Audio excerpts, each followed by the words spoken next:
Welcome, everybody, to episode 492 of the podcast, devoted to the classic and sometimes not-so-classic genre cinema of yesteryear. I'm talking about Monster Kid Radio, and I'm talking about you tuning in to a podcast where we're going to talk about the movie The Long Hair of Death with my friend, fellow podcaster, Steve Turek. My name is Derek M. Cook, and I am your writer, host, producer, and everything else that I do here at the podcast. Welcome to the show. I'm excited to have you here, partly because I'm excited to play the song Reanimated from the band The Creature Preachers. They are a surf band based out of Warner Robins, Georgia, and this song comes from their brand new album, Halloween Hullabaloo.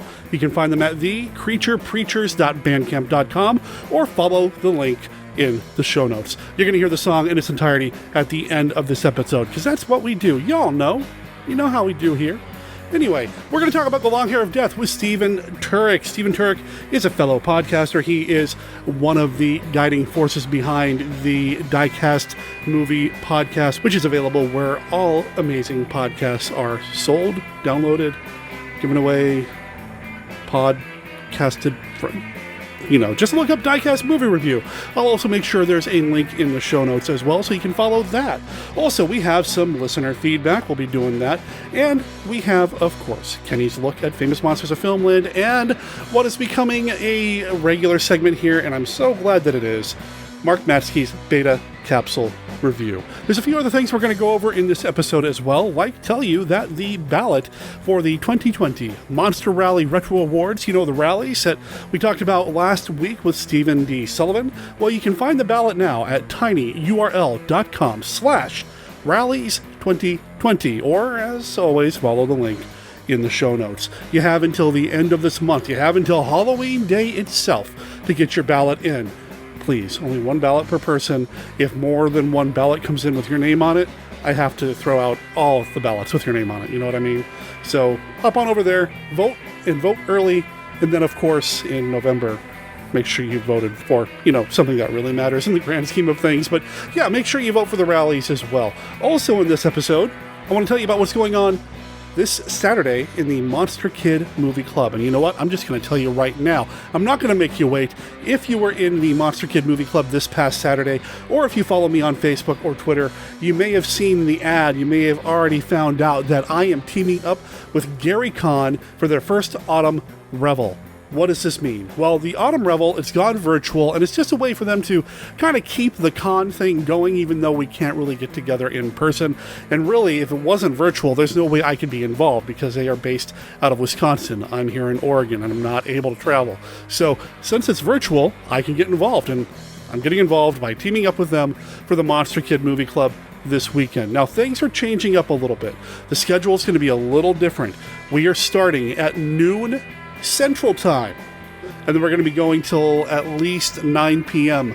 Central Time. Now, you're going to see some movies that are still relevant to what we do here on Monster Kid Radio, but you're also going to see some movies that have kind of a fantasy or a genre bent that is maybe more role-playing game friendly. So you're going to see things like The Magic Sword, which we're bringing back. I know we showed that before, but we're bringing that one back. It's a Burt Gordon film. Come on. You're going to see Guns of the Apocalypse, which is Christopher R. Mims' spaghetti Midwestern. You're also going to see things like Prisoners of the Lost Planet and Robo Vampire. Yeah, Robo Vampire. In fact, we're probably going to close the night with Robo Vampire because it's a movie. We also have a number of short films we're going to be showing as well. A couple of Conan the Barbarian fan films. Remember I said Conan, it comes up again later in this episode. We even have a Lord of the Rings fan film we're going to be showing, and a few other fan films and amateur productions, indie films that have to do with gaming and that sort of thing, but they're all good. Trust me, guys and gals. Also, Tracy Morris's Stuffed with Character. She made a special figure for this Gary Con crossover. I don't want to tell you what it is, but I will tell you it's gaming relevant, but it's also monster relevant. And I think you're going to like it. So make sure you come by on Saturday. And if none of this other stuff sounds good to you, how about this? I'm doing a reading. Actually, how about this? I'm doing 2 readings. I'm going to be reading a story from Monster Hunter for Hire, the first collection of Mark Temple short stories, and you're going to hear a story that has never been published After you listen to it, you can decide whether or not there's a reason for that. But I'll be reading a story that's never been published called The Sun. And when I say sun, I mean S-O-N. So The Sun, and then Are You My Mummy from Monster Hunter for Hire. I'll be posting the schedule probably later on Thursday afternoon, early evening. You can always find out about that over on Facebook or on Twitter. Stephen E. Sullivan's also going to be helping with the hosting. He'll be in the chat room. And of course, the chat room's going to be there. I'll be there all day as well for the most part. And it's just going to be a good time. I'm looking forward to it. I'm really excited about this, especially since I've been getting into gaming again lately. And yeah, it's just going to be a lot of fun. You know, speaking of the Monster Kid Movie Club, let's just go ahead and talk about what's coming up for that as well. So Gary Con, Autumn Revel, this weekend. Next weekend, on the 17th. We're going to go back to our normal schedule where we start the pre-show at 11 a.m. Pacific and then roll into the movies around noon. We're doing it up Ansel Faraj style. We're going to be showing Loon Lake. You know, the feature film that he's been on the show a couple of times to talk about. We're going to be showing Loon Lake. We're going to be showing some of his other work as well. And he and Nathan and Kelly from the film are going to be in the chat room too. Oh man, that's going to be awesome. And then on the 24th, the Monster Kid Movie Club is going to go for the ladies. So we're going to be showing movies like Wasp Woman, Voyage to the Planet of Prehistoric Women, these kinds of movies. All the movies will be about the ladies. That's right. We'll be talking about Jesse James Meets Frankenstein's Daughter. You'll be seeing that as well. So even though it's for the ladies, and I promise I'm going to stop saying it that way, everybody can come. And then, of course, the following weekend after that is Halloween. Oh, boy, Halloween is coming up fast, ladies and gentlemen, and you know what we're doing for Halloween around here? Starting on the 25th, which is the last Sunday of the month, the Monster Kid Movie Club is going to throw its doors open all week long. Now, I can't promise it's going to be going 24/7, but I can tell you that you're going to see a lot and hear a lot on the Monster Kid Movie Club Twitch channel leading up to Halloween. We're calling it Halloween Week, which is really creative, I know. It's going to be a lot of fun. I have gotten permission to show some movies that I've never shown on the show before. I've gotten permission from some independent filmmakers, some short filmmakers, some filmmakers that I'm friends with through the Lovecraft Film Festival circle. It's just going to be one heck of a lineup. And I know I've kind of alluded to this before. I am looking for people to participate in a live thing through Discord. Discord is something that, I mean, it's free, but we can use it for chatting, both audio and video. So here's what I'm looking for. I need, hopefully we can make this work, 11 people that I can coordinate and have everybody on at the exact same time.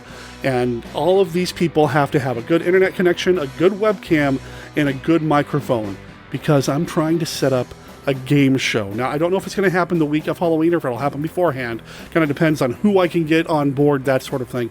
If I can't do the big game show idea that I have in mind, you know, we'll still pare it down. But we're going to do a game show of some sort, a quiz show.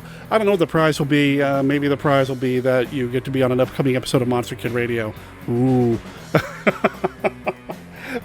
But yeah, I'm looking for that as well. So if this is something that you think you might be interested in, and I know a handful of you have already reached out to me, shoot me an email at monsterkidradio@gmail.com and let me know what a good time would be to test your connection, to make sure the tech side of it all works out, and then we'll start lining it up to make it happen. I feel like this introduction has gone on a long time, so I'm going to stop the yapping and get on with the podcasting right now.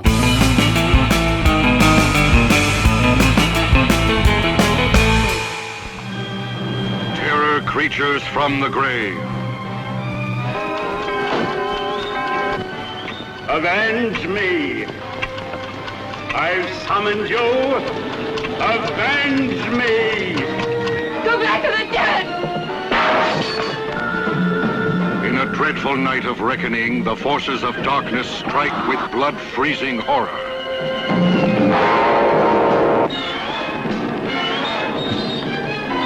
You're here. A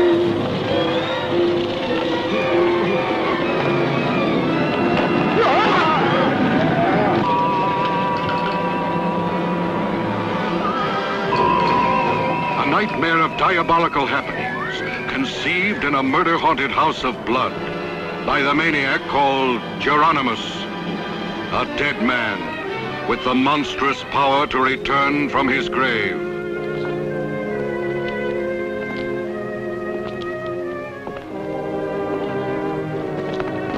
tell you it was my father. I saw him. What are you saying? Can't you see the boat is empty? Look! There's water dripping from the oars. A bone-chilling shocker, inspired by Edgar Allan Poe. No! Terror Creatures from the Grave, starring Barbara Steele.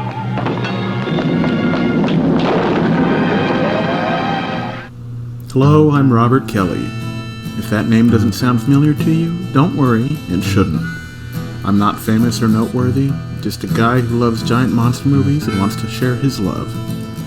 On my upcoming podcast, Record All Monsters, I'll be doing just that, with my friends, family, and sometimes some special guests who know more about it than I do. So join us on Record All Monsters. You might not learn anything, but we'll have a good time. Maybe.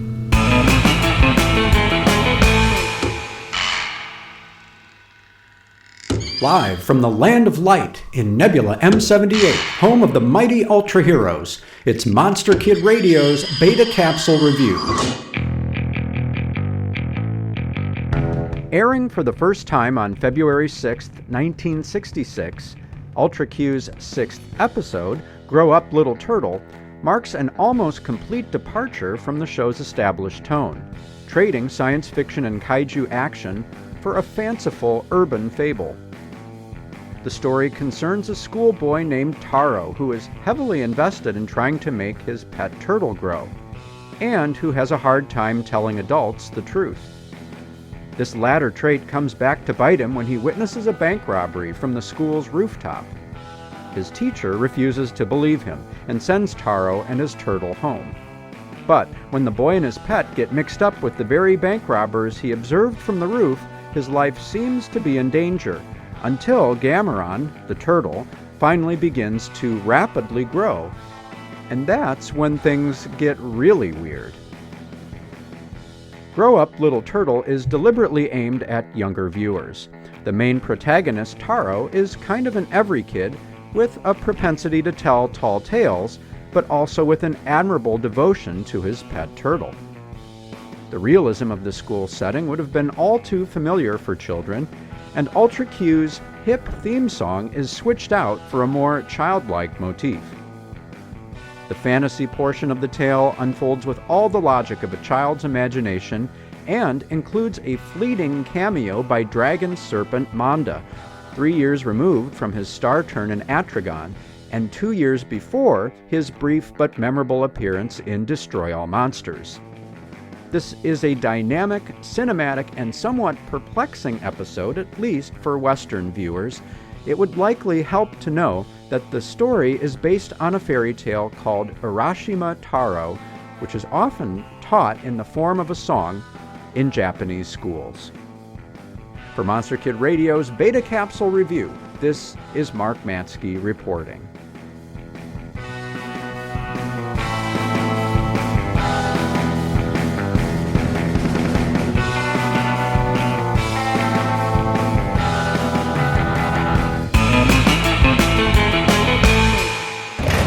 Don't look. Shield your eyes. For on the day you look upon them, you will surely die. House of the Gorgon. Why don't you let us alone? Get back on your train and leave us alone! There have been rumors circling around, mysterious happenings at night, strange noises emanating from the dark. Leave Karlstad. Leave now and never come back. Stay away from them. They mean you great harm. Starring Caroline Munro as the Baroness. What was the sinister secret she hid beneath her dark spectacles? Martine Beswick as her sister Uriel, malevolent and evil. You would sacrifice all that we've done merely to quench your innate desire for violence. What if I did? Veronica Carlson as Anna.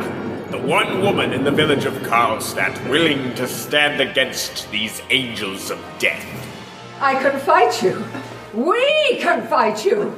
Christopher Neame as Llewellyn, a man of faith, locked in mortal combat with overwhelming evil. If we leave them alone, maybe they'll leave us alone. Also starring Joshua Kennedy as the mysterious Dr. Pritchard.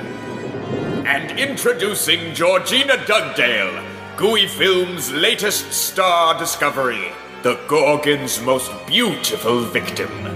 See all of this and more when you visit the House of the Gorgon. Cast you out! Every unclean spirit, every satanic power, in the name and by the power of our Lord Jesus Christ!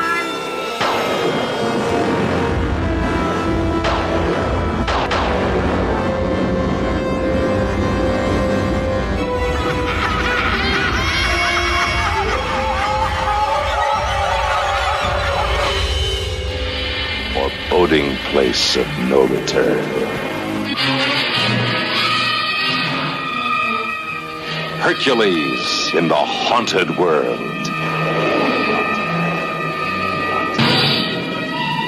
An unearthly world of eternal darkness. Ghostly kingdom of the undead demons of death. From these horrifying, hideous creatures of evil, Hercules and his friend must save their doomed kingdom and the women they love. Julia, Hercules wants something. He always wants something. But when I return, I'll never leave you again.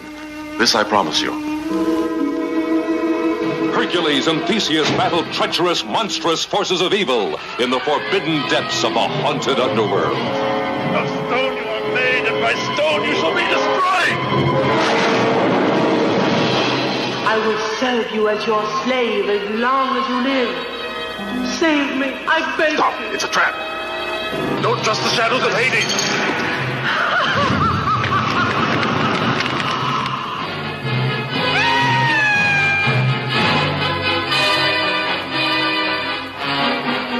Nefarious, fiendish Lyco, mastermind of terror, must be destroyed.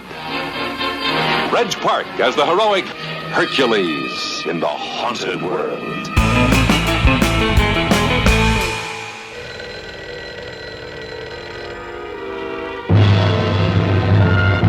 What number is it? What am I calling?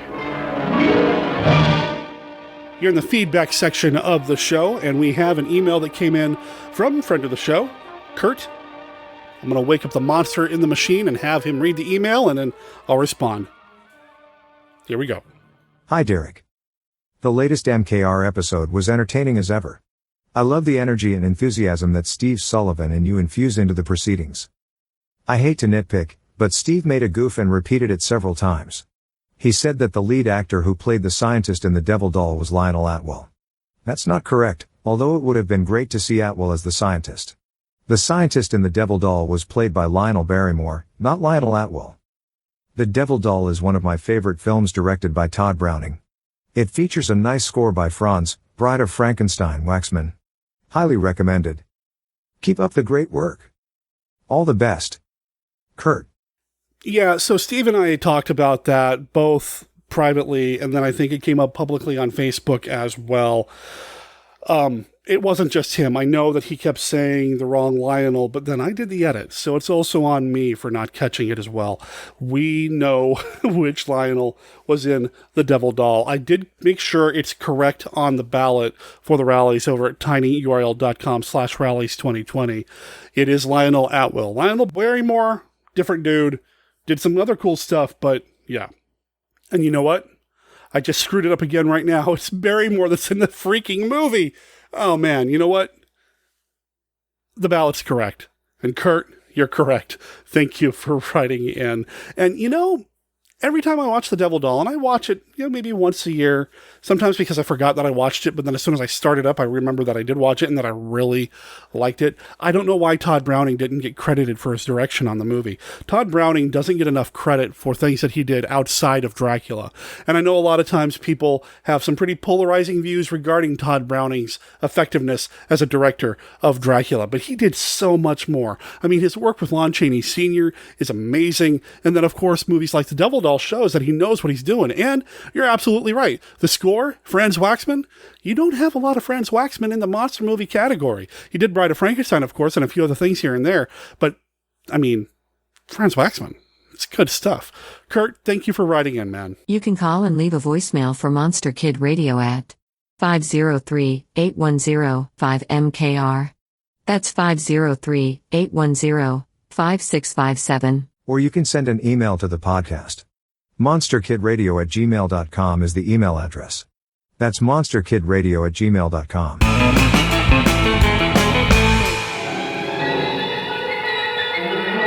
The she-beast, deadlier than Dracula, wilder than the werewolf, more frightening than Frankenstein.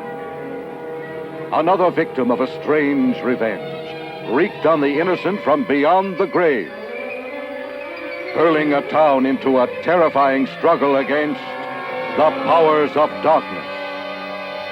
The witch Verdella, known to be dead for centuries, comes to blood-chilling life before disbelieving eyes, unleashing all manner of monstrous evil in the town in which she was supposed to have breathed her last. Christopher Lee and Bert Eklund star in Anthony Schaffer's internationally award-winning fable of the ancient gods, The Wicker Man, the most controversial film of the decade. All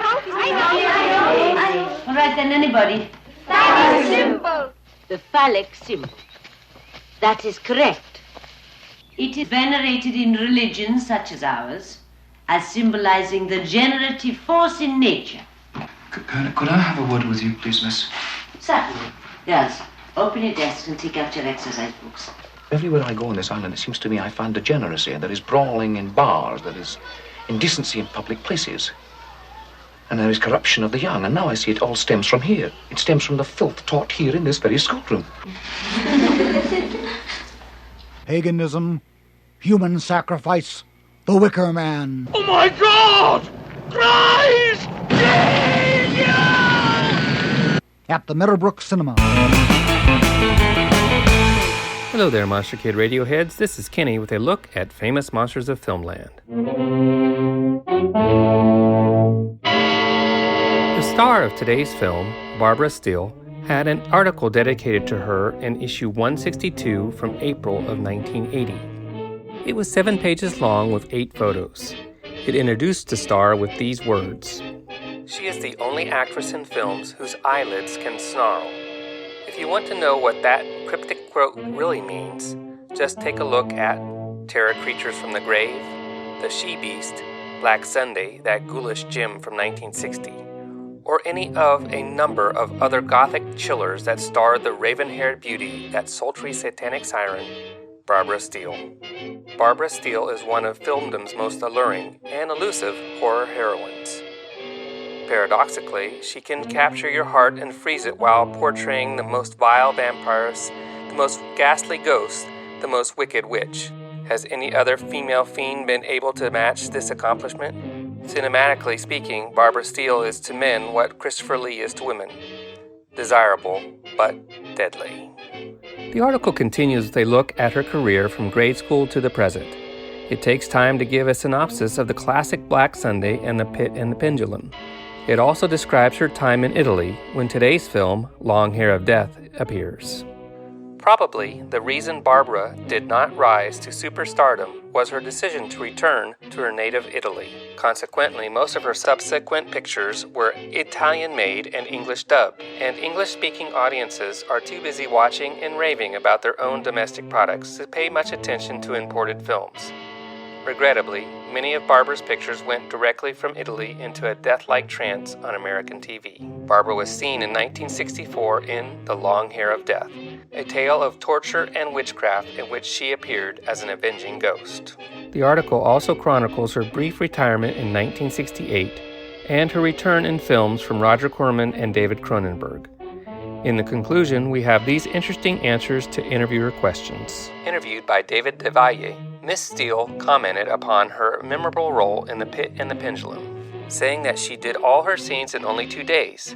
Asked if it hurt when Vincent Price choked her, she replied, "I was immobilized by fear and awe of him." To the question, what was it like working with Boris Karloff, she replied, "He was the warmest, gentlest person you could imagine, an ideal grandfather." She observed, "I've noted that playing vixens, I always get a lot of attention lying on tombstones covered with ketchup." Her impression of Christopher Lee? Grand, awesome in person with a grandiose physical presence, but actually shy behind the facade. Future hope, to remake Dracula's Daughter, with myself and Gloria Holden's role as Countess Dracula, and my good friend Martine Beeswick as my victim. Parting message? Horror films will rise again. That is all for this week's look at Famous Monsters of Filmland. We will have more next week. For MKR, this is Kenny saying adios. Okay, the idea of Barbara Steele remaking Dracula's...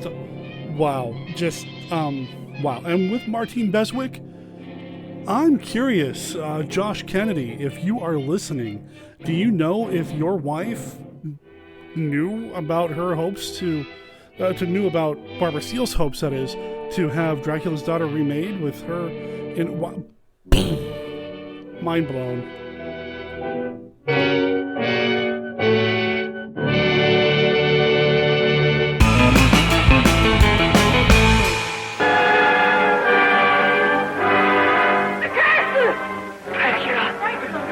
He's come back.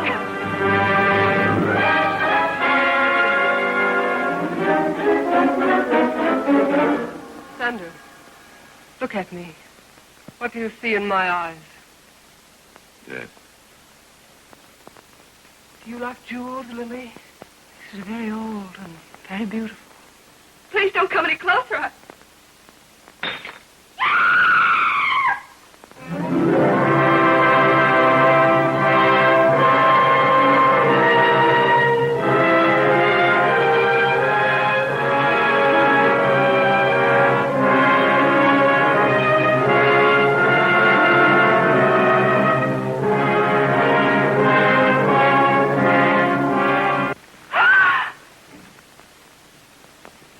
Is weak, Dr. Goss.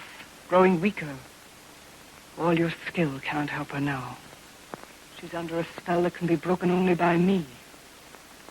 Or death. I am Dracula's daughter.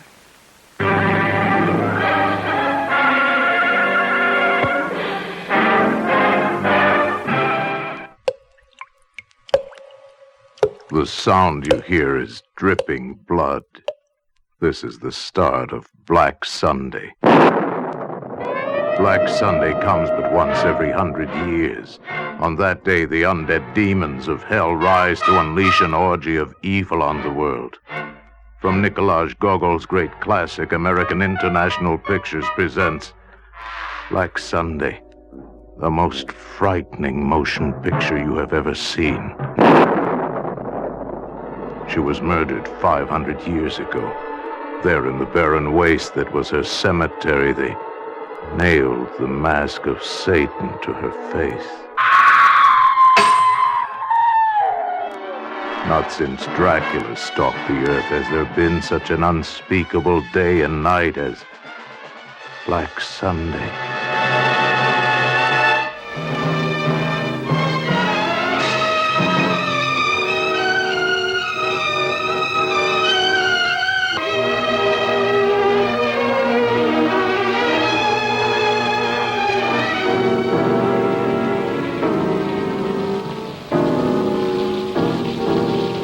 Doesn't it seem strange for the doctor to bury his wife in his laboratory? Yes, but you must admit the good doctor's a little strange himself, isn't he? The good doctor is more than a little strange. he's a lot loony. And he gets more so with every cute corpse he chalks up. And every beautiful bride he boxes in. Scary ghosts, black cats, secret doors. What more do you want? Well, there is more. Even more horrible hanky-panky than you can imagine in the horrible Dr. Hitchcock. In blood red, ghost green, turned blue with cold fright color.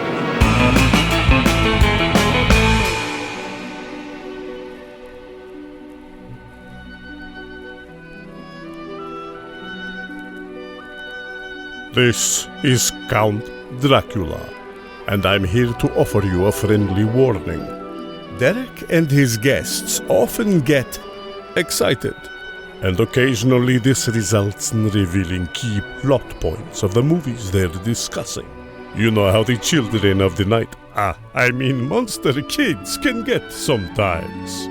So consider yourself warned, and don't come begging to me to kill them for their transgressions afterward. I have more pressing issues to take care of, like that pesky Van Helsing. You know, we really only have one last living connection to classic horror these days. A classic scream queen who is still with us, that I've had an opportunity to meet a few times and interview and all that. And you may have even met her at a convention yourself. I'm talking about Barbara Steele. Although I probably should have said we were talking about Steve Turek because that's this week's guest. Steve, how you doing, man? I'm doing great. And yeah, Barbara Steele is definitely the selling point for this movie. Barbara Steele's great. You know, she is just amazing to watch. I cannot get over her eyes. There's just something about her that is just draws you in. And that's ultimately what drew me into this movie when you brought it up. Should we talk a little bit about the history of why or the explanation as to how this movie came up for us? As usual, I think our last few movies, The Cave of the Living Dead and The Octopus, are movies that you and I both had not seen prior to doing this review. I forgot about The Octopus. That movie's great. The Octopus. Still one of the best transformation scenes that I've seen in film. It's in the top 10 for me because it's just how they pulled it off. Top 5, man. It's so good. Go back to one of Derek's earlier podcasts. You can hear The Octopus, and it's definitely a thumbs up from both of us. You know, if you want to hear more things about it, it's back there in Derek's back catalog with like 8,000 other episodes. Actually, what was it? It's like 490 something. I don't know when it's coming out. Yeah, it'll be 490 something. 490 something. But yeah, so those two movies were movies that we did. They were sight unseen picks, you know?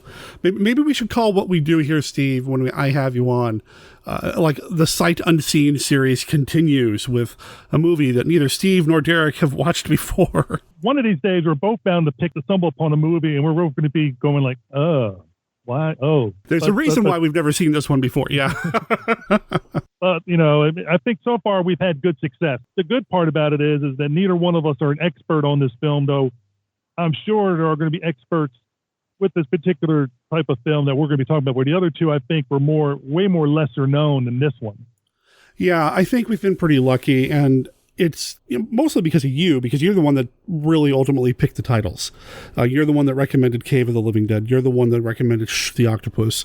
And during our conversations, I think you're the one that mentioned this title when we were trying to come up with something, among a handful of others, but this is the one that came up, and we're talking about The Long Hair of Death. The Long Hair of Death. Our story takes place at the end of the 15th century, a time when the powers of darkness were at their strongest, and man lived in fear of the unknown. A time when witch-burning was a common occurrence, a public spectacle.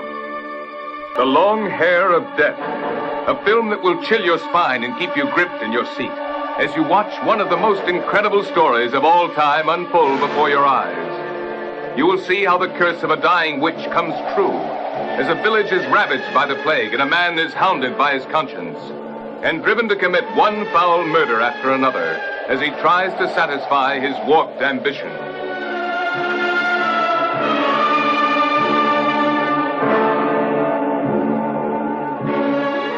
This is actually one that I've had in my Blu-ray collection for a while.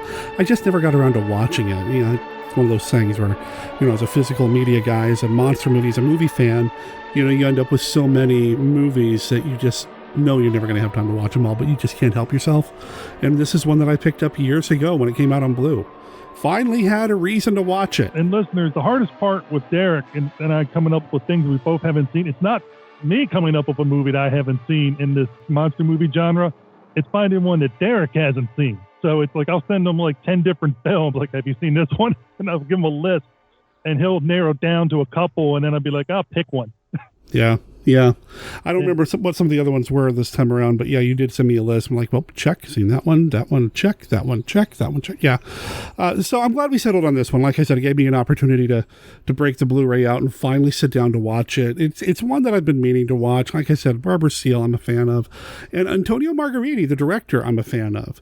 But I'm learning a few things about my fandom for Margheriti through watching this, and we'll talk about it. Now, it's also available on Amazon Prime, which is ultimately, I think, one of the other selling points for this quote-unquote sight unseen series that you and I do, Steve, is making sure that it's available out there for people to see if they want to. You know, it's low effort. You know, if you have Amazon Prime, it's there for you. This is also available on some other places online. It's there for you. That's how I saw it was Amazon Prime. They have two versions of it. One of them, I think, is in Italian, and the other one is the English dub. The Italian dub, the English dub. And I know how a lot of people are like, oh, I should watch it in its original language. The thing with this film, I think, is like a lot of Italian films or Spanish films that came around that time frame. You have people from so many different countries, and I think they all speak their native language, and they dub everybody. So yeah, I think whichever one you go with, you're getting a dubbed version from somebody. And that's true. That's something that happens with a lot of Italian cinema, especially if it was designed for export. They would just have everybody on set speak whatever language you're going to speak. They wouldn't record the audio normally anyway, or the dialogue. A lot of the live sound was just not picked up, and it was later on dubbed for whatever market it's going to go to. You see this specifically with a lot of the spaghetti westerns. If you watch a lot of spaghetti westerns like I do, you will notice that almost all of the dialogue is dubbed by somebody else. You see this with a lot of kung fu movies as well. They didn't record live sound either. And in their case, it's because they were surrounded by modern life, modern society. You can't shoot a classic kung fu movie and have the sound of trains, planes, and automobiles running around out in the background, you know? So in their case, they didn't even bother. With the spaghetti western, some of it was that, but some of it was also just, speak whatever your language is, we'll fix it later in post. And I feel like that did happen with a lot of the Italian genre films as well. I don't know if it was to the same extent, but I do feel like there's no such thing as the original language with a lot of these movies.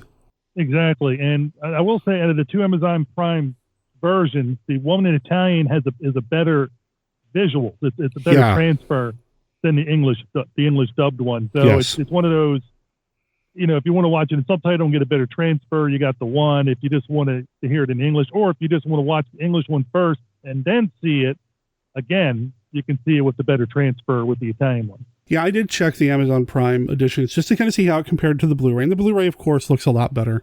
But yeah, no, you're absolutely right. The one looks significantly better than the other in terms of the transfer and the sharpness and the clearness of the picture, that sort of thing. But Derek, before we get too far, I got to ask you a question. Oh boy, here we go. What's up? What is best in life? Derek, what is best in life? Oh, man. Why are you doing this to me, man? I'll give you the reason why, but I just want you to answer the question there, because usually you ask people questions. I'm going to ask you, what is best in life? Crush your enemies, see them driven before you, and the lamentations of their women. I mean, come on. Let's hear it directly from the source. What is best in life? To crush your enemies, see them driven before you, and to hear the lamentation of their women. Derek nailed it. What just happened here? Whose podcast is this? What's going on? We want Conan the Destroyer. You know what? Okay. I'm just going to put this out there. And Steve actually brought this up during we must have been chatting for an hour before I hit record, during our pre-recording conversation. There's been kind of an ongoing conversation between Steve and I, sometimes publicly, sometimes privately, about the Conan movies. I know this has nothing to do with the Long Hair of Death or Monster Kid Radio, but you know what? I'm just going to put it out there anyway. Steve really wants me to come onto his show, the Diecast Movie Podcast, and talk about Conan the Destroyer. I'm not a huge fan. At least I don't remember being a huge fan. I prefer Conan the Barbarian. I think it's a better film. I'm also a huge fan of Robert E. Howard. I'm going to spring this on you, Steve. What if we do this? And listeners, let me know if you think this is a good idea. I'm warming up to the idea of talking about Conan the Barbarian here on Monster Kid Radio. I wasn't really thinking about it before. Steve mentioned it. I kind of poo-pooed the idea, but now maybe we do. Maybe we coordinate this. Conan the Barbarian on my show, Conan the Destroyer on your show, and then also on your show, we finally do the episode on the whole wide world, because that's about Robert E. Howard. What do you think? Well, I brought it up to you, so you know I'm game for it. Yeah, the whole wide world will be fine. It might not be out the same, like the week after we do the Conan the Destroyer and Conan the Barbarian, but it would definitely be out within a short period of time of those two. No, I said we do a boom, boom, boom. Maybe not, not like the same week or whatever. I just said boom, boom, boom. Make it a Robert E. Howard triple feature thing. I'm game for it. Cool. We can do it. And for some crazy reason, if I don't like how you're answering with Conan the Destroyer and talking about it, I might throw Red Sonja at you just to drive you nuts. See, you could do that, but technically Red Sonja is not a Robert E. Howard creation. So, Conan's technically not in it. No, Conan's not in it. Red Sonja was actually based on the comic books written by Roy Thomas, and those were at Marvel. That did get kind of roped into the Conan universe over there, but it's not a Robert E. Howard thing. I got better. The movie that should have been the third Conan movie, but they reworked it. I think it's the Conqueror or the Call the Destroyer. Kull. Call the Conqueror with Kevin Sorbo. I have very strong feelings about. They're not nice. I prefer Conan the Destroyer. See, you can't say nice things about Conan the Destroyer. I can say Conan the Destroyer. At least it's not Kull the Conqueror. And it's not Red Sonja. It's better than both, in my opinion. But everybody's got different opinions. Red Sonja's got better music. Red Sonja's music's by Ennio Morricone. Sorry, it's better. Music can only carry you so far. Funny you say that, and we'll talk about the music of Conan down the line when we do this. Listeners, what do you think? Do you support this idea? Let me know. And then we'll probably just do it anyway because, it's my pot. No, I'm just kidding. Let me know. If I get an overwhelmingly no, we're not interested, then I won't do Conan the Barbarian over here. But I like the idea. Well, if the listeners poo-poo the idea on your side, we can always do it as an extra movie on our side. I love how we're talking about Conan the Barbarian. One, we're talking about poo-pooing it, which is a phrase that he would never, ever use. And two, we're supposed to be talking about Long Hair of Death. What is happening here? What is going on? Well, Conan has long hair. Wow. Wow. Okay. I guess I found the way to tie it together. I mean, go with what you got. I guess there's kind of like a resurrection in both, right? Kind of, sort of, briefly. That is true. Maybe. Hey, you know what? They're both movies. Now you're just being cruel. It's a movie. I mean, Conan the Barbarian is an experience. They both have great scores. I really like the music of Long Hair of Death. Not for the same reasons, but I really like it. That's one of the more interesting things. This movie was very polarizing to me when watching it, the different parts. Yeah, the tone shifts quite a bit. And I recently watched a video over on a YouTube channel. Man, I forget the name of it. So, listeners, I will look it up and mention it later on in this episode when I am able to do some research on it. But there's a video channel that does a series of like pop culture analysis and things like that.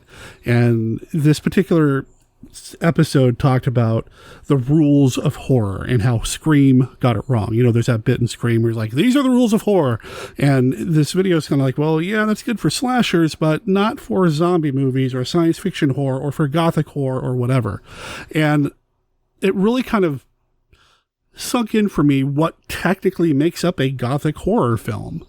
And this movie, really exemplifies a lot of that in terms of its setting and these frustrated desires and things like that. And that really is on display here. it's uncomfortable to watch sometimes.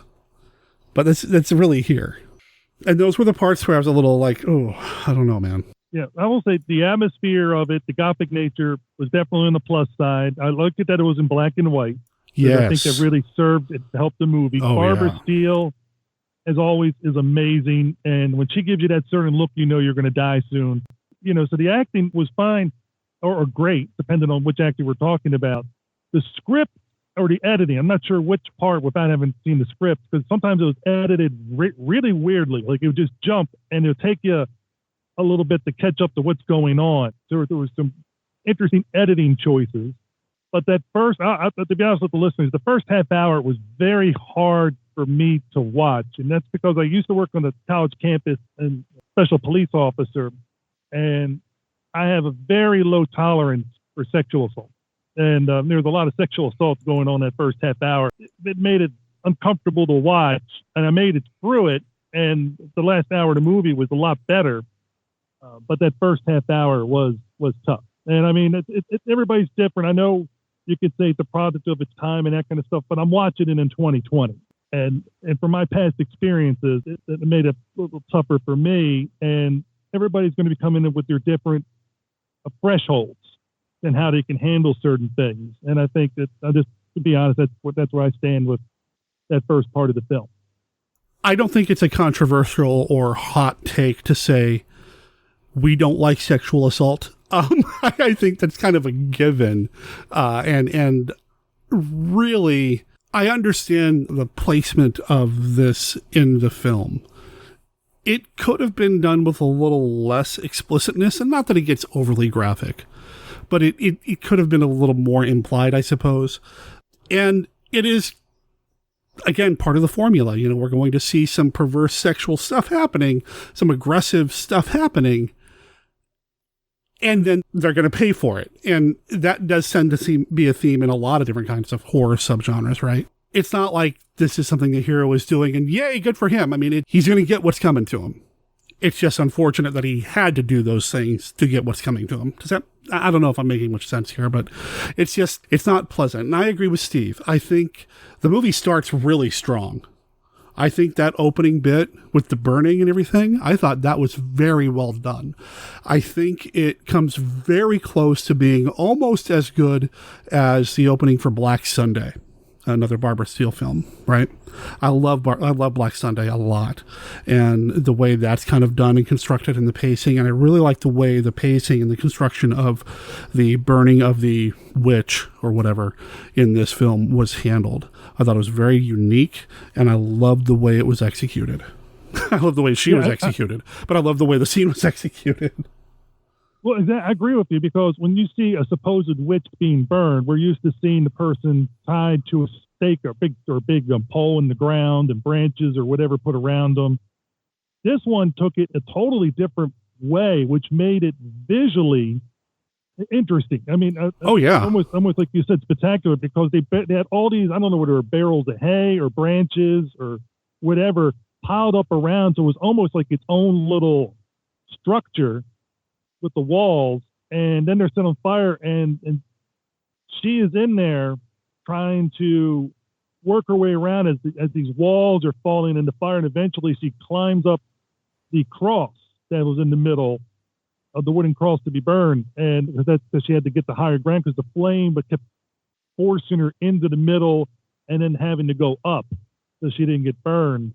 And then, of course, as all people do, she lays down the curse with her dying breath on the family that did her wrong. And as we find out, she was burned for something that she did not do, which happened so many times back, because this is set in the 1490s time frame of history. So a lot of times, women were not given any rights or whatever. But the man says, especially a count or a baron says, you did this wrong, boom, you're pretty much a goner. I was pleasantly surprised, because I really felt like they were not going to have her admit to being whatever it was she was supposedly supposed to be. The end, when she is laying down the curse and everything, is like, oh, I guess she really did have a little bit of anima. I don't know. It just felt like they were playing with my expectations up until that point. And I really appreciated that little ride that Margheriti and company took me on. And the visual of her burning on the cross, You see her catch fire. It's not just fire in the beginning, between the camera and the actress. You see a body catch fire. I'm sure it was a dummy. I don't care. It looked really good. Oh, yeah, the special effects were excellent, and I'll talk about another one later on when we get to it. What I thought was great was the actress that played Adele, who was the mother, also played Lisbeth, her daughter, or one of her daughters. You're talking about somebody that's in their 20s and with the old age makeup and the way she played it and was able to do her acting, you didn't know it was the same actress playing both roles. I got to commend her for her acting ability and also the makeup for able to play it off, and so nobody knew it was the same person. And of course, since they're mother-daughter, you expect them to look roughly the same when she's playing the older Elizabeth and as the movie goes on. I had a hard time finding any technical flaws with a lot of this. The makeup, the cinematography to kind of illustrate who's who and who's supposed to resemble what. I really felt that technically everybody was on their game in this. It's just that once you get past that opening scene and you start to see just how dastardly the Count? And just... The Count Humboldt. Yeah. Humboldt. The Count, the Baron, whatever he was, just how... He's just a bad guy, man. He's just a bad dude. Well, he was the one, Barbara Steele's character, Helen, goes to him and was basically saying, my mom is innocent. She's not the one who did the murder. The murder was done by somebody in your house, which we find out later on who did that. And he basically implies that, if you do this for me in bed, I'll spare your mother. And she's like, they're about to burn her now. They won't do it if I'm not there. Knowing full well they're going to do it anyway. Yeah. And of course, as she's in bed with him, she hears the mom screaming. And that's when she puts the curse on, when she runs there and realizes that she had been used by the Count. And I thought when she went to the aftermath of the burning and she's grabbing the ash, the cinematography, that part where she's just going there and holding it up, and it's like you can see the ash going through the air. Yeah. Oh, that was very well done. I mean, it was just stunning to see. You don't want to say beautiful because something tragic happened, but it definitely set the course for what her character was going to do. And I thought it was interesting, but what happened to her character, I wasn't expecting that twist. Which one? I feel like there were a couple of things that kind of came out of that. It happens early in the film, so I don't think we're spoiling the movie in this part because it's early, where Helen gets killed by the Count. Yeah. I was just like, wow, they just offed Barbara Steele's character rather early on, and I'm like, how's this going to play out? And when I saw that happen, I was like, we have another she-beast situation here where Barbara Steele showed up on set for a day. No, it's not that. She's later in the film too, but yeah, I was really kind of surprised by that too. But like I said, you said technically it's 10. I think the only flaws I find with it technically, like I said, are with the editing or directing choices with the cut, because there's some things that are just jumbled a little bit to make it not as good as it could have been. If it was a little more of a deft hand on the editing board, this could have really been, much more cohesive film at certain spots. I see what you're saying there. And I think maybe because I've watched, and I don't think it's unfair to say, I've probably watched a lot more Italian genre cinema than you, as well as like Euro spies and spaghetti westerns and things like that. I'm starting to get used to that editing style. And I don't know if it's a stylistic choice or a result of the function of cutting things a certain way so that they can be played around the world with different edits and cuts and dialogues and dubs or whatever. But I'm getting a little bit more adjusted to that. So maybe that's why I didn't pick up on it as distractingly as you did. But I think it's a valid point. I think it's a very valid point. I'm a big fan of Italian spaghetti westerns. So it's... Oh, yeah, so yeah. So, but it doesn't mean I don't point it out. It's one of those things. I mean, I was able to understand what was going on and stuff like that, but you just wanted either a scene a little more fleshed out or a little bit of a transfer from scene to scene. Okay. Like I said, I think it's totally valid. I think you're absolutely right. It just didn't affect me as much, but now that you're pointing it out, I totally get it. I totally get what you're saying. I agree with you, Steve, about this point. Maybe not about Conan the Destroyer, but I agree with you about this. Now, I got to say, Humboldt, who's the Count's son, George Artisan, plays him. I don't know if that's his real name or what it is. I think he's Italian, so he might have a different name. And that might have been the name they put on the poster. He was good at playing bad. Oh, man, I hated him. And I think George Artisan was actually his quote-unquote real name. Or I guess Giorgio would be his real name. But, George Artisan. George was the name that he used for was the name that was used for most of his work. And, I've seen him in a lot of Euro spy films. I've seen him in spaghetti westerns. He was in Hercules and the Haunted World. So I've seen him a lot. This is probably one of the performances where I hated him the most. It's like, dude, I cannot wait for you to get yours. He was such a narcissistic, sociopathic, evil person that you love to see when happens to him at the end happen to him, which is so Wicker Man-esque. Yes. That I loved it. Oh, man. I'm a huge fan of The Wicker Man. I know that movie's pretty divisive, and I have a certain take on it that not a lot of people agree with, but I love The Wicker Man, and I felt like the ending of this, if whoever wrote The Wicker Man didn't see this, I'd be really surprised. That would be interesting to see the history of it all. And, of course, I'm assuming you're talking about the Christopher Lee The Wicker Man and not the Nicolas Cage The Wicker Man. Why you got to do this to me, man? Just because we want clarity. I'm used to working with young people on my podcast, and, you say the one, they're thinking, they go with the one that's the most recent, and they're like, oh, you really like that? No, I'm talking about the other one with Christopher Lee. And that's one of my biggest problems with remakes. If I can go on I'm going to go on a tangent here. One of the biggest problems that I have with any remake, whether it's an adaptation of a previously done story that's well loved or a remake of something else, my biggest issue is that it dilutes the shared popular culture. Like back in the day when I was doing Mail Order Zombie and I was bringing up Dawn of the Dead, I always had to clarify, no, not the one with the fast zombies. You can't have that shared conversation anymore without putting in a bunch of clarifiers and all that. And that's my biggest issue with remakes, is that it dilutes that. It divides us. It doesn't bring us together. That's my problem. So Nick Cage, you deserve what happened to you with the bees and the Wicker Man. Moving on. Well said, sir. Well said. And I really like the Wicker Man, and I actually came to that one late. And you know what? I'm probably going to talk about it here on the show at some point. I know it's 70s. I don't care. That movie is effective, and one of my favorite Christopher Lee performances. It's in my top 3 of his performances, and it's one of my favorite films, and it's just... Really? Huh. Oh, yeah. It holds up for the test of time, and not only do I like it, but Ben, my oldest son, likes it too. Wow. It's just really, really good. I mean, how it goes forward. Of course, none of this has to do... Well, it actually does have to do with the long-haired death because of the similar ending. Yeah, the ending is pretty similar. The way the visuals are kind of constructed and what happens to a character is very similar. And I picked up on that right away the first time, just recently watched this. But as I'm doing a little bit of digging online to see what other people thought of the movie, that sort of thing, other people pointed it out too. So it wasn't just, us saying, hey, we like this movie, maybe it's in there. It's pretty obvious. And how they filmed it and did it was great. The eye acting was just awesome. Like I said, George did such a great job playing Kurt, and you just wanted to see him get it. As you said, he was so vile.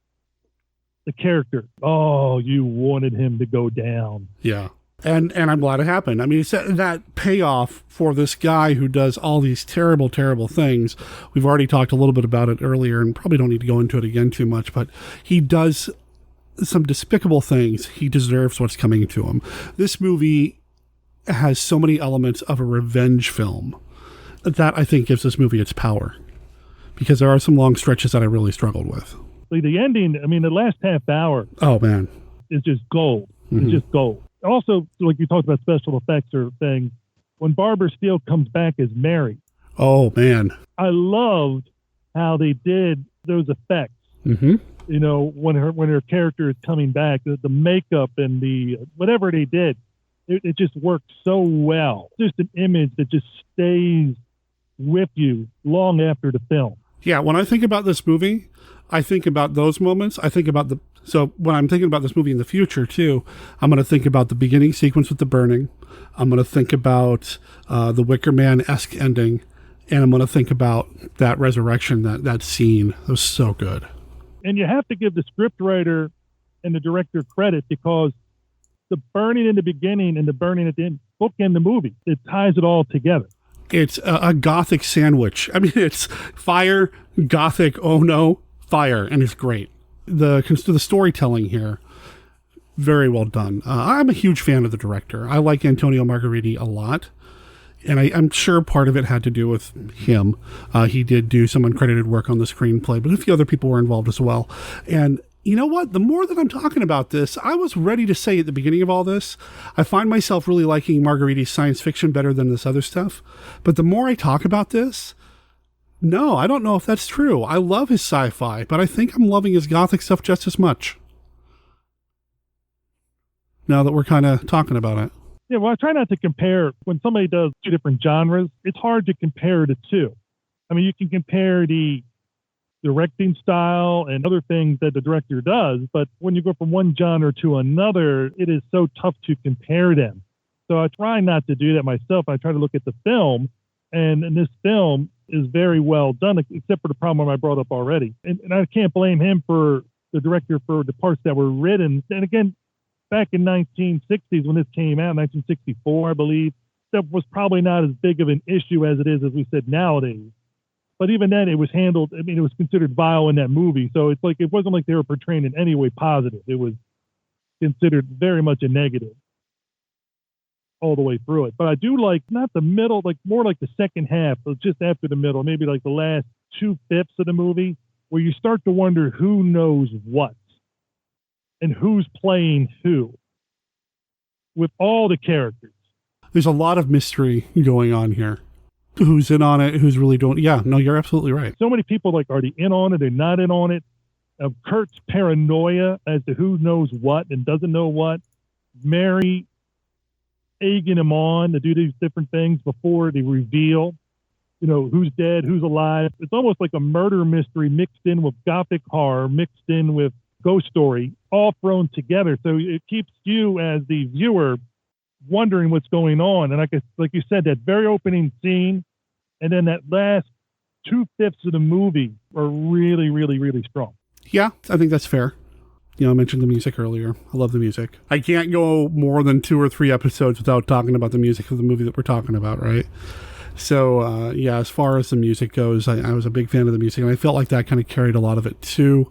I'm not even going to try to pronounce the guy's name. Carlo R. Probably get it wrong.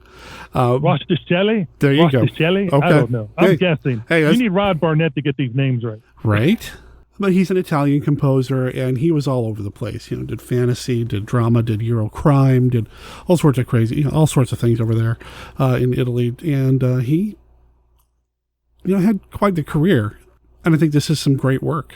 It transcends the typical, stereotypical Gothic, heavy, lots of harpsichord, lots of, oppressive. There's some transcendence here with the kind of music that he provides for this that carries the film along. Even when things kind of slow down a little bit, at least I got the music to listen to.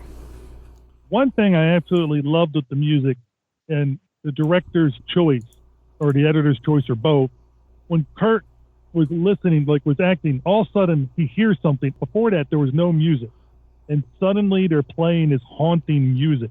Mm-hmm. And the way it's played in the film, as if his character is hearing this music, and it is making him wonder, where is it coming from? I mean, just the way they edited in so perfectly with his reaction, which makes me wonder if they had the music or some kind of music ahead of time for him to play off of as an actor. But I thought that was just so well done. I don't know if you felt that same way, but when he suddenly had that turn and the music, it was everything was right on target. That's part of the reason why I was so moved by it, so affected by it, is that the way it was used to help direct the story. It wasn't just something to lay over the film and say, okay, it's got a score now. It was used to help kind of direct the story and direct some of the characters' actions. I think that's the one thing a lot of modern movies are missing. They're just going for the same cookie cutter type composing or bombasticness, and it doesn't fit the movie all the time. And you can tell when they work together so well, and you can tell with those composers that are giving the time and the opportunity to do those type of things, you were able to really get some great work. Like with Reber Clark from House of the Gorgon, you're really able to get those nice emotions and things going with it. So it still happens nowadays, but it seems more with the modern films, the blockbuster ones, you don't get it as often. Yeah, I mean, and now we're kind of devolving into a criticism on modern Hollywood, but you're absolutely right. A lot of times music is just kind of thrown in there from start to finish, like wallpaper, but really garish wallpaper all over everything. It's just too much and too samey. I find myself really enjoying the more modern work of people who either use that older aesthetic, like Reber. Troy Sterling Neese is somebody else whose work I really like, or stuff that is so far outside the box. I don't know. I don't consider it an older aesthetic. I just consider it allowing a creator to create things that'll fit the movie. Yeah, okay. So I don't really consider it old style, new style. I consider it, to me, the proper style. Right on. A lot of times it's independent films, you listen to nowadays that really are embracing and allowing that creative freedom from different composers to go through and do great music and allow that to integrate it into the film in such a way. So it comes down to budget, the director, the creative forces. But when you give great creators the chance to create, you're usually going to get what, Derek? Magic. Exactly. Magic. And that's the beauty. That's the beauty of it all. Speaking of things that you don't see as much nowadays, I love the poster art. Yes. There's a couple different versions. I love the one with the man with the skull head and the long-haired person, like they're in an embrace. And so many posters nowadays, like they all look the same. Mm-hmm. But again, the blockbusters thing, because it's like, oh, that's what they want. That's what marketing wants or whatever. And I like it when you see posters that take that style and utilize it and make things nicer, that fit with the movie, that tell a story on its own. That's what's missing, still. And again, if you have a movie that you're spending $200 million on, how much is it costing you really to have somebody come up with awesome artwork? It's like nothing compared to your budget. Yeah, I mean, all the modern day posters, various shades of blue and teal and orange. Something's obviously a Photoshop job, which, I do a lot of Photoshop work, and I get that. All the movie poster artwork that I redesigned for MKR, it's all done on Photoshop. But there's just something texturally different about original artwork showing up in a poster like that. It's actually used to promote the movie as opposed to reinforcing the movie. I don't know how you would really describe it or describe the difference, except, it's painted, it's hand-drawn. I love that image of the long blonde-haired woman caressing the man with the skull. That is such an icon. To me, it would be an iconic image if more people knew about this movie. You and I remember the days when we would go to, because you used to work at one, a video store. Mm-hmm. How many times was it the cover art of the DVD or the videotape that drew you in? It's like, oh, I'm going to get this because the cover art was so good. Or you see the posters on the wall when you go to the movie theater, which is its whole point. You see that, you're like, that poster is just so intriguing. And then it makes you want to see it selling the film. And when you look at great poster art like this one, or from It's a Mad, Mad, Mad, Mad World, or other movies, you can see the soul in the artwork from the artist creating it, and it's the soul of the movie speaking to you. When you're photoshopping something that's been done 50 or 60 times, it's lost that uniqueness, that creative force, that soul, which it might have had when it originally came out, when it first hit you, because it was new, it was fresh. And instead of letting people come up with something new each time, it's like, oh, let's just do a redo of a redo of a redo. And then eventually it's, what's the point? It's like the cover art means nothing. But of course, nowadays, the cover art, the poster art doesn't sell the movie like it did back in the days of the 60s, 50s, 70s, whatever, pick any decade, from the 80s earlier. It was like when the 2000s started, pretty much, where that shifted. That's just the sad thing that's missing there, is that creative force. And that's why I love looking at this poster art, and it just draws you in. The way we consume or decide what movies to watch now is a little different because of how they're presented to us, whether it's streaming or whatever the YouTube thumbnail looks like or whatever. So it's, you don't have the opportunity maybe for some of this, but the poster art for this one, I'm going to flat out say it. I love this, and I think it's one of my favorite Italian movie posters. And I like a lot of Italian movie posters, but this is one of my favorites. I really love the image here. Just there's a story being told here. There is a story being told in the poster. Does it necessarily match the movie? Well, maybe. But there's a story being told in this poster, and I want this on my wall. Oh, yeah. I mean, this is something I would love to have. I mean, the other movie I mentioned, you know, it's a Mad, Mad, Mad, Mad World. I love that original poster art. Mm-hmm. And there's so many other films. You're just able to see it. I'm looking right now at Trinity movie, you know, the sequel to the Trinity movie poster. Oh, yeah. I got that hanging up in my wall. Oh, you know, nice. And you look at it, and yes, it shows you iconic images from the movie, and it just draws your eye to it. And you just enjoy it. And again, talking about Italian type style, this was, I think, more in the 70s, but it's still roughly in that same time period. And it just sells that movie to you and draws you in, and you can just enjoy the work in a different way. Same thing as you said with the music, owning the CD, you get to enjoy the work of this movie, this creative union that brought things together in yet another way. And when you play that music or look at that poster, you reminisce about those different scenes of the movie that you enjoyed, and it adds that extra flavor to it. Yeah, it works as a standalone piece as well as an accompanying piece. You know, I was prepared to go into this conversation not as enthusiastic about it as we have been with some of our other sight unseen picks. But as this conversation continues, as we're nearing the 45-minute mark or so before I do the edit, I'm finding this movie to be an excellent example of what we don't like about a lot of other movies being made now.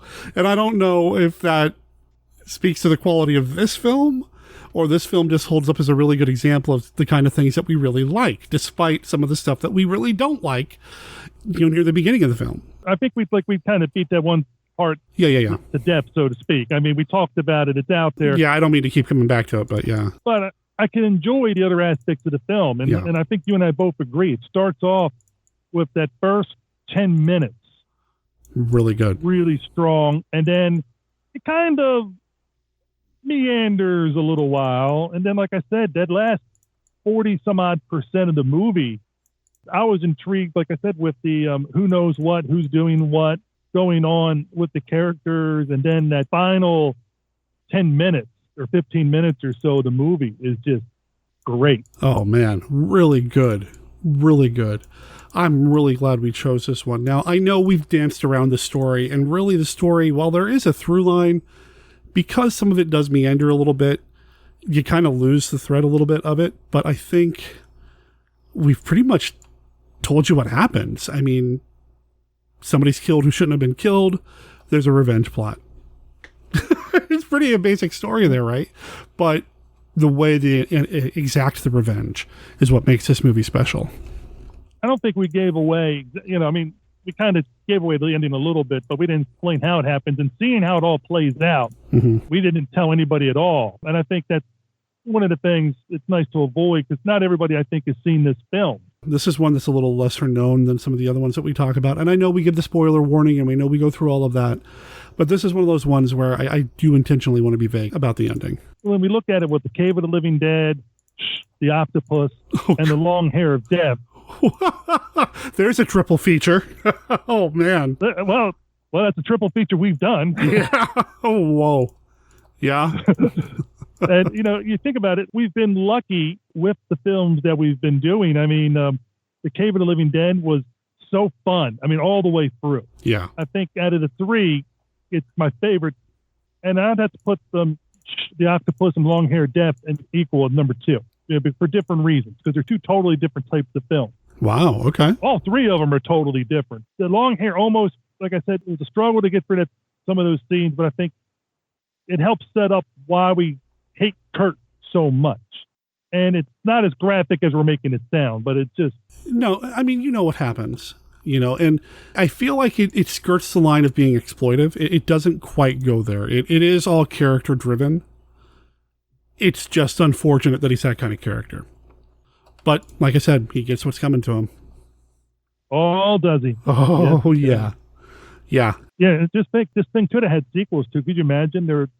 the long hair of death. Then it could have been the short hair of something, or the bald. Oh no, keep going. Bald head. No, keep going. Please tell me more. The short hair of stabbing, the bald hair of amusement. I don't know. You could keep going with it. They could have done all these like various haircut things. I see. Could have been. Then it could have been the hair trilogy. The hair trilogy. Yeah, I got nothing. I purposely did it that just to see if you could fall. I knew I was going to get you. I got nothing. Let's see. At first, I thought you were going to be making a crack about how I shaved my head, but beyond that.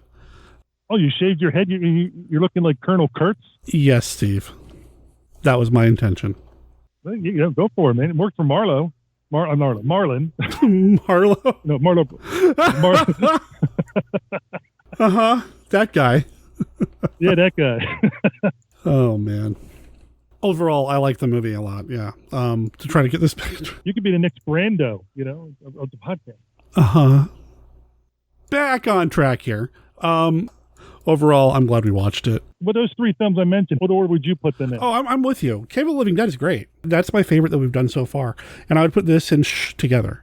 Not as a double feature, because they're totally different. But in terms of like enjoyment level, I think this movie's got some really great scenes in it. I think the transformation scene and the octopus really makes that movie transcend most of the movies of that type. But I really enjoyed Cave of the Living Dead a lot. That one's just awesome. That was pure gold. Yeah, it was. In fact, recently there's been that Facebook challenge thing where people are supposed to put an image of a movie that they really liked or whatever.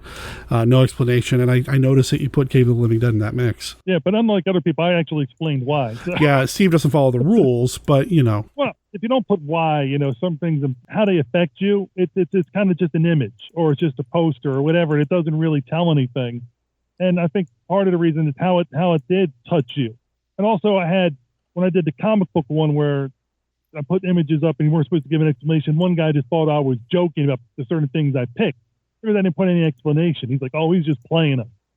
And so I was like, oh, the heck with this. That's it. I'm just going to explain why so I don't get this stuff people saying, oh, he's just saying that because he's saying it. There are reasons why I pick certain things.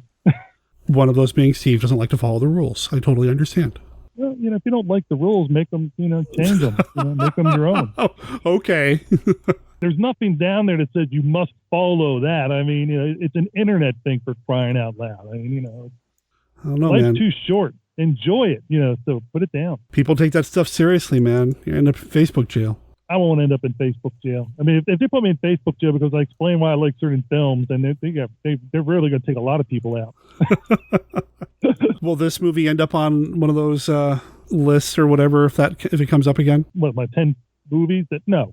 Yeah, I don't think it would turn up for me either. Some of it, I think, with movies and the way we watch them and perceive them, which has changed a lot, is everybody used to be able to see them in the theater. It was a group experience. And when you see the film the way it was intended to be seen in a group setting, it is going to alter the way you feel about that experience forever, for the rest of your life. I mean, or it could be that you just saw it with somebody like I've seen films with my dad or my mom or my brothers, and that changes the experience. I've seen films with my children, and you talk about it afterwards. Like what'd you like about the film? The same thing with these films. You and I didn't watch them together, but then we get to talk about them afterwards, which changes it from an experience of being, okay, I saw it on Amazon Prime, I was by myself, but no, I'm going to be, you and I get to talk about it. And as you said during our conversations about this movie, we both talked about things that we didn't care for as much and the things that we did care for much. And if you put them on a scale, the things that we liked way outbalance the things that we didn't like in the overall, if you add them up. Yeah. And stuff like that. And I think, sometimes when you have that opportunity to talk with somebody else and now has that shared experience. And for people that are listening to this, if you've seen this movie prior to doing it with us, it's always a good thing to do. And then you can have that shared experience with us also. Yeah. And where we're going through and basically talk through, except sadly, the listeners have to give their feedback later, and doing it right there with us at that same time. Or as you do with your movie things on Saturday and Tuesday night. you know, people were able to do the chat and make it more of a shared experience, and where people can put their thoughts down and different things like that. Well, and how many times in this conversation did I say, you know, I didn't think this until we started talking about it. You know, I thought this, but I changed my mind once we started talking about it. So, I mean, it really does kind of change how movies are perceived and consumed, I think. And this is one that I would recommend watching and discussing. I think there's a lot to discuss here. And I think maybe that's, again, one of those points about this film that I really like, is that the more you discuss it, the more you kind of discover about it, and you discover about your taste about other movies too. And that's the whole point, is that movies, good movies, there are things you can discuss about them, talk about them, and get to this point. And then you hit the great movies, and it's amazing the amount of levels and layers that you can go through about those particular and is this films. where you mentioned Conan the Destroyer again? Is that... What, Conan the Destroyer? You mean something like this? In his first adventure, he stole the treasure of 3 kings and crushed the empire of an evil sorcerer. But his biggest triumph was at the box office. Now, Arnold Schwarzenegger is back as Conan the Destroyer to join forces with a wizard, a warrior, a runaway, and a renegade. Really? That happened? I was all queued up and ready for that one, baby. You got to be prepared. Wow. Oh, man. Speaking of that, man, you completely derailed me with that, man. I don't know. And it's my fault because I mentioned the stinking movie. You mentioned it, and you opened the door, that crack, and I just opened it all the way and let Conan and Wilt and Sarah Douglas and all them come right on through. Oh, boy. You brought it on yourself, Grace Jones. Oh, I mean, what can you say? Ticks off all the boxes. Takes off something. You think about Sarah Douglas, you know, of course, she played a lot of villains. So she was an excellent actress of playing, you know, the villainesses. Martine Beswick, another person who's great at playing bad. Okay. That's something you should probably do one day. You should have a little round table, and we should talk about either actors or actresses or whatever who are good at playing either the hero, the villain, or, you know, whatever along those lines, the suit actor or that kind of thing. And you can make it a little thing where people can bring up their different stuff, you know, and like talk about those different people and go for it. Little round table format. Like you did that one time, not that far back, with Christopher Mim and Joshua Kennedy and stuff, where you guys did a little round table. I had the weirdest crush on Sarah Douglas when I was a kid. It was weird because she was a bad guy, and I shouldn't have had a crush on her, but I did. So she was your 80s girlfriend? No, that was... Mine's Catherine Mary Stewart. I was going to say, see, there's Catherine Mary Stewart, but I think Jennifer Connelly. What are we talking about now? Steve, why are we all over the place here, man? This is my fault. You look at what you did to me. Because doesn't this happen on every one of your shows? Not this badly. Oh, thanks. Thanks for putting me in such a great place. I was going to say, you know, we have interesting conversations. I mean, that's what I meant. Yeah, not this interestingly. Oh, thank you. Thank you for... Yeah.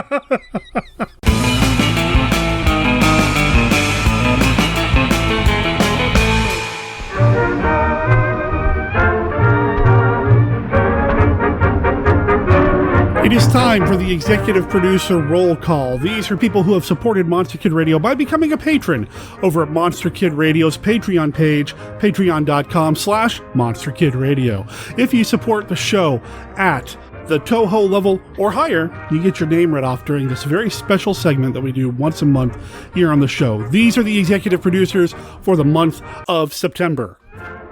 The United Nations of Horror, Chris Staggs, Anthony Wendell, Timothy Forbes, Andrew Campbell, the Mabuse Cast, Ted Roddy, Tom Gerganis, James Moore, Don Evans, Jerry Green, Curtis, T. McKay, Dwayne and Jen Watson, Alistair Hughes, Stephen Turek, Karen Joan Kahotik, Tammy Anschutz, Paul Curtis, Jonathan Agarella, Charles Babbage, Terry Mount, Bayou Hunter, Jeff Owens, Mitch Gonzalez, Justin Jallo, Steve Sullivan, Tracy and Scott Morris, and, of course, Kenny. Thanks again for being part of Monster Kid Radio's success. I wouldn't be able to do what I do without you. Thank you very much. I will be updating the website probably tomorrow, to reflect everybody who has supported the show at the AIP level or higher, because that's one of the perks you get for being a patron of Monster Kid Radio and contributing $2 a month at that level. Again, you can learn all about our Patreon campaign over at patreon.com/monsterkidradio. Some of the things that I'm most proud of is the monster movie bingo card that you get, a new one every month that you support Monster Kid Radio at the hammer level or higher. So go check that out. There are links in the show notes. It's pretty easy to find our Patreon page. Thanks again for all of your support. It means a lot.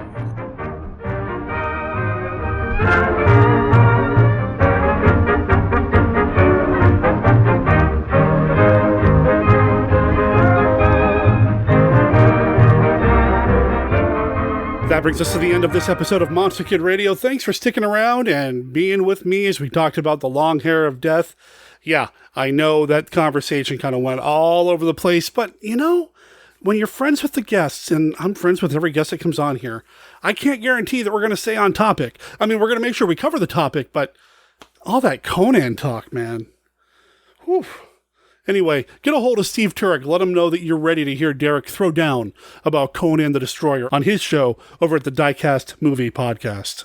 Like I kept saying throughout the episode, there will be links in the show notes to everything we talked about here on the show. And the show notes you can find over at monsterkidradio.net, where you're going to find all of our contact information, links to the band that we played this week, everything that we talk about here on the show. It's going to be available over there. Plus, if you want to add Long Hair of Death to your collection, you know, pick up that Blu-ray that I kept talking about, you can pick it up through the Amazon affiliate link at monsterkidradio.net. And we get like maybe 50 cents off of that. I'm not sure what the cut is anymore, but you know, you're helping us out if you do it that way. So, you know, if you can help support the show that way, that'd be awesome. Another way you can help support the show is by leaving an honest review wherever you pick up the show, whether it's iTunes or you download it anywhere else. Heck, we're even in the Amazon Music Store now. So please consider leaving a review wherever you get the show to let people know what you like about the show. I didn't mean to make a rhyme. Anyway, next week on the show, not 100% sure what's coming up. I've got recordings. I just got to figure out which one I can get edited in time. As you can imagine, as a Monster Kid, as the guy who does Monster Kid Radio, there is so much on my plate in the month of October. And that's even with the Lovecraft Film Festival having gone completely virtual, and I didn't have to spend a weekend at the Hollywood.